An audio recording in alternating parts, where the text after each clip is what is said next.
2015년 10월 28일 오후 9시경 마산 동부경찰서로 한 통의 실종신고 전화가 걸려옵니다.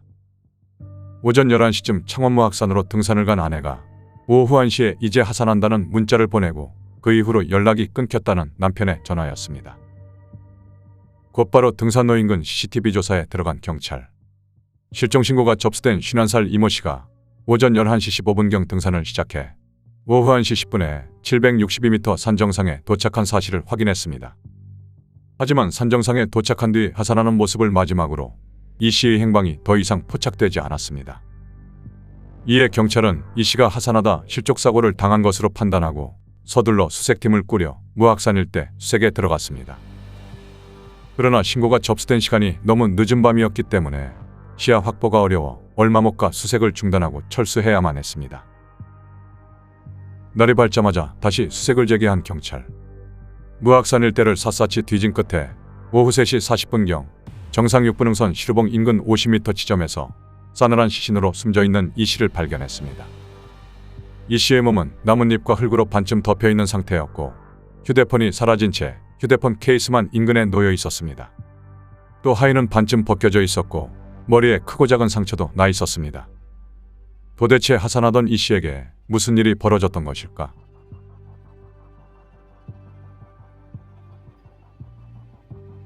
시신보감 결과 이 씨의 사인은 뇌출혈로 확인됐고 후두부에서는 등기 형태의 무언가로 가격당한 흔적이 발견됐습니다. 그리고 목을 조른 흔적과 가슴, 복부 등에서는 멍자국이 발견됐습니다. 누군가 이 씨를 성폭행하려다 살해한 것처럼 보였습니다. 목 뒷부분을 세게 충격했거나 눌러서 사망에 이른 걸로 지금 확인이 됐습니다. 처음엔 단순 실족사고로 판단했던 경찰은 강력범죄의 정황이 드러나자 서둘러 수사본부를 꾸려 본격적인 수사에 나섰습니다. 경찰은 오후 2시경 무악산 시루봉 인근에서 여자의 비명소리가 들렸다. 어두운 상의를 입은 중년 남성이 시루봉으로 가는 길을 물어봤었다라는 등산객들의 진술을 확보해 CCTV상으로 이 씨와 비슷한 시각에 무악산에 올랐던 중년 남성 2명을 유력한 용의자로 특정했습니다. 하지만 조사 결과 두 남성 모두 알리바이가 확실한 것으로 드러나 용의선상에서 제외됐습니다. 이런 가운데 사라진 이 씨의 휴대전화 위치를 추적한 경찰은 사건 당일 오후 2시 25분경 경남 함안에서 잠깐 신호가 잡힌 뒤 곧장 전원이 꺼진 사실을 확인했습니다. 이 씨가 오후 1시 10분에 산정상에 도착해 남편에게 이제 하산한다고 문자를 보냈었기 때문에 범인이 불과 1시간 남짓한 시간에 이 씨를 살해하고 시신을 유기한 뒤 무악산에서 약 10km 정도 떨어진 함안으로 도망친 것이었습니다. 이를 바탕으로 경찰은 관련 전과자의 소행으로 보고 주변 전과자에 대한 전수조사를 진행하는 한편 마지막으로 신호가 잡힌 함안 주변의 정신이상자, 심지어 혼자 사는 남성들을 대상으로 광범위한 조사를 진행했습니다. 조사 대상자만 해도 무려 4천여 명에 달했습니다. 하지만 이 같은 경찰의 노력에도 불구하고 용의자로 추정되는 인물은 발견되지 않았습니다. 또한 범행 현장에서 수거된 증거품 100여 점과 피해 자유품 17점에 대한 국과수의 DNA 감식에서도 용의자로 추정되는 DNA가 나오지 않았습니다. 점점 미궁속으로 빠지는 무악산 살인사건. 당시 무악산은 단풍이 아름답다고 소문나 많은 사람들이 찾던 등산 명소였지만 등산하던 여성이 성폭행당한 뒤 살해됐다는 소식에 등산객의 발걸음이 뚝 끊기고 말았습니다. 사람 아예 안 와요. 엄청 많이 왔거든요. 그 사건 들어오는 때는 사람 안내도 없고. 사건 발생 일주일이 지나도록 범인은커녕 용의자조차 특정하지 못하자 경찰은 기존 50명이던 수사본부 인력을 81명으로 늘리고 범인 특정이나 검거에 결정적 단서를 제공하기만 해도 보상금 1,000만 원을 준다는 내용의 전단지 3만여 장을 경남 일대에 배포했습니다. 그러면서 당시 국내 처음으로 전화기지국을 활용한 수사기법을 도입해 무악산과 함안 일대 통화 내역 60만여 건을 전수조사해 피해자 이 씨와 같은 기지국에서 모두 4차례에 걸쳐 통화를 진행한 인물을 찾아내는 데까지 성공했지만 확인 결과 알리바이가 확인된 사람이었습니다. 또 사건 당일 남자 등산객을 봤다고 제보했던 등산객들을 상대로 최면 수사까지 진행했지만 이마저도 별다른 소득을 거두진 못했습니다. 도대체 범인은 어디로 사라진 것일까?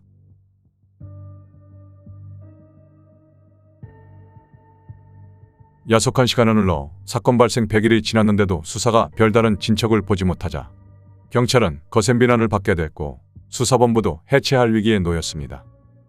이에 사건을 담당하던 검사는 지푸라기라도 잡는다는 심정으로 검찰의 과학수사부에 맡겨 피해자 유품 17점에 대한 DNA 재감정을 실시했습니다.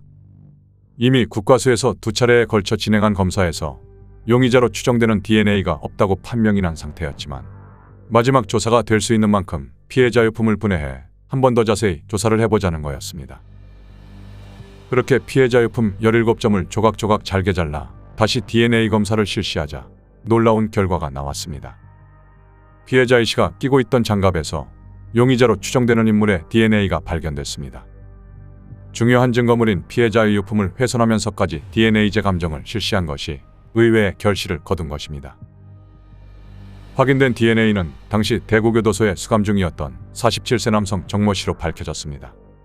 정 씨는 검찰이 피해자 유품에 대한 DNA 재감정을 추진하던 2016년 1월 경북 영천에서 절도죄로 구속돼 1년 4개월형을 선고받고 복역 중인 상태였습니다. 과거에도 성폭행과 강도상해로 각각 7년씩 복역한 전과 질범인 사실도 확인됐습니다. 경찰이 2010년부터 범죄자들의 DNA를 확보해 데이터베이스화해서 보관하고 있었기에 빠른 대조 작업이 가능했습니다. 검찰청 과학수사과에 재감정 의뢰를 하게 되었고 감정물 중 일부에서 피의자의 DNA가 나오게 된 것입니다.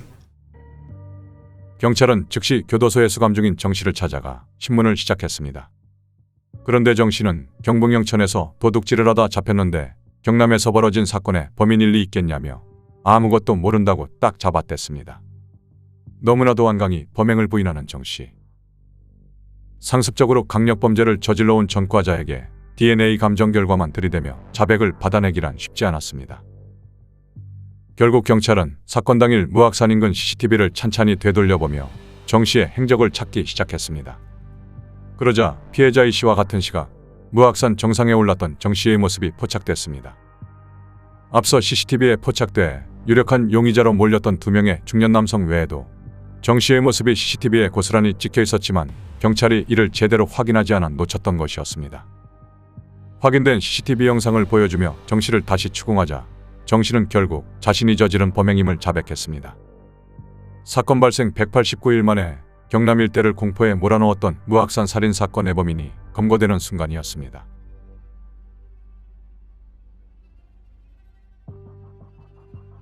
경찰에 체포된 정 씨는 2015년 10월 3일 마산의 일자리를 찾으러 왔다가 마땅한 일자리를 찾지 못해 고심하던 중 10월 28일 무악산에 올라 범행을 저질렀다고 진술했습니다.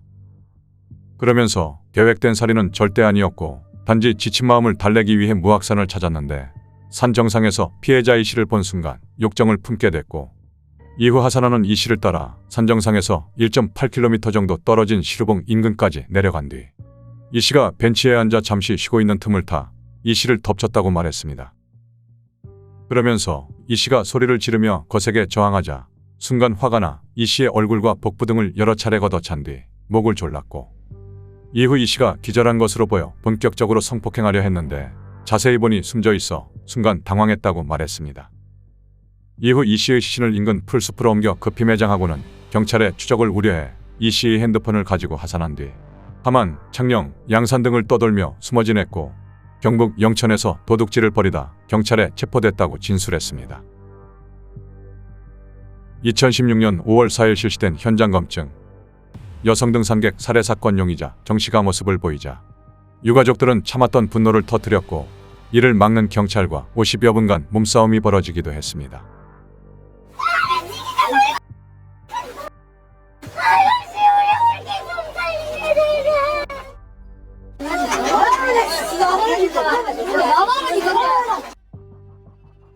정 씨가 마스크를 쓴 채 얼굴을 가리고 있자 유가족과 시민들은 범죄자의 인권이 더 소중하냐며 소리치기 시작했고 이에 경찰은 잠시 마스크를 벗겨 정 씨의 얼굴을 공개하기도 했습니다. 정 씨는 이 자리에서 우발적 범행이었다며 유가족에게 사죄했지만 진심에서 우러나온 행동인지는 알 수 없었습니다.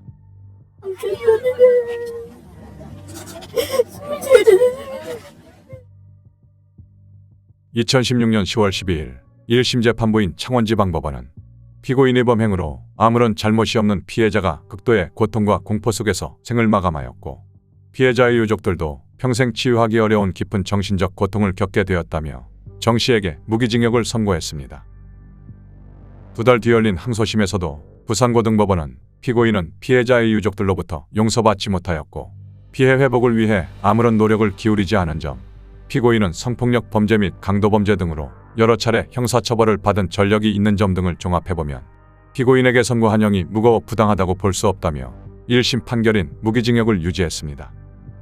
이후 대법원 판결은 공개되지 않았지만 원심 판결인 무기징역이 최종 확정된 것으로 알려지고 있습니다. 사건은 범죄 원인을 설명하는 이론 중에 일상활동 이론을 적용할 수 있는 대표적인 사례가 아닐까 생각되는데요.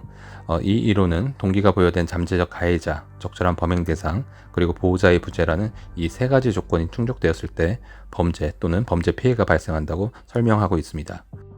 즉, 범인은 성폭행과 강절도 전과가 많다는 점에서 범죄 성향이 높은 잠재적 가해자로 볼 수 있습니다. 또한 50대 여성이라는 적절한 범행 대상이 사각지대가 많고 인적이 드문 등산로에서 혼자 걷고 있었다는 점에서 피해자가 보호받을 수 있는 여건도 충분하지 못했다고 볼 수 있습니다.